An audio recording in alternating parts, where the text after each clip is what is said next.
Okay, well, welcome everybody.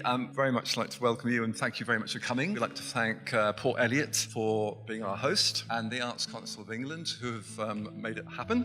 First of all, big thank you, because actually this is really interesting discussion for us, for the Arts Council. We're in the middle of developing our new 10-year strategy, and I think it's really important that we try and get as many people as possible to kind of comment on that.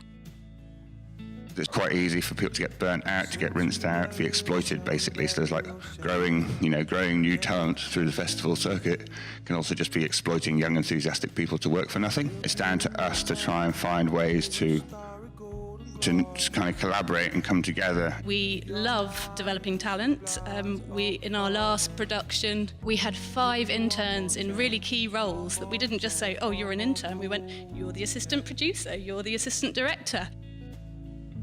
There's tending to be a trend at the moment, it seems, that if you're an NPO, if you're a regularly supported Arts Council partner, you probably have a talent development strand to your work. A lot of festivals now who will commission by handing over a cheque. Okay, that's great, but where's the relationship between the festival and the artist? A lot of the work we're doing with artists and supporting in whole is I'm putting artists with an expert in human rights or with an expert from the university in digital technologies. We talk a lot about emerging talent, don't we? When I think there's a lot of artists in, let's say, mid-career, excellent artists who've got to a point they've got a bit stuck. I think it's important to look at that and to be less obsessed with emerging talent.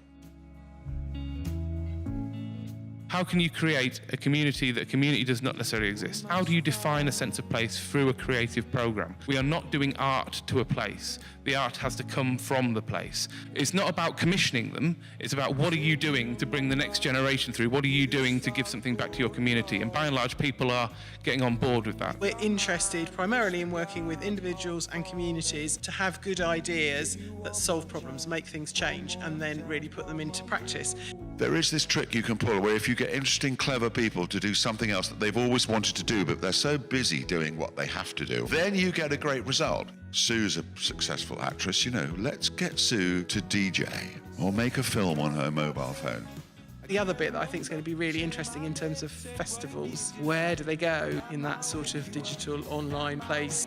So we still think of festivals about coming here, which it is, and it's a great physical experience, but what about all those people that can't participate? When we develop our work, because it's experimental, big, small scale, we push technology, we bring in technology partners, and that's often where we find out funding. Well, no, but don't conform to the grand design.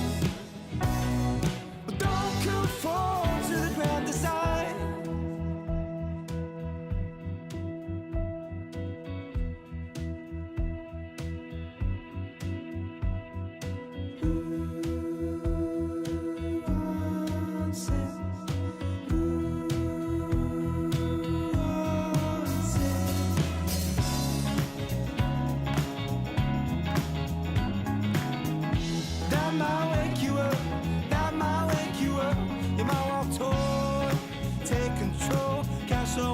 Fall for it all.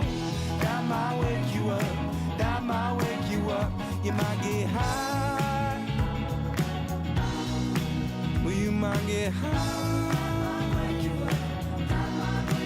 Well, you might get high.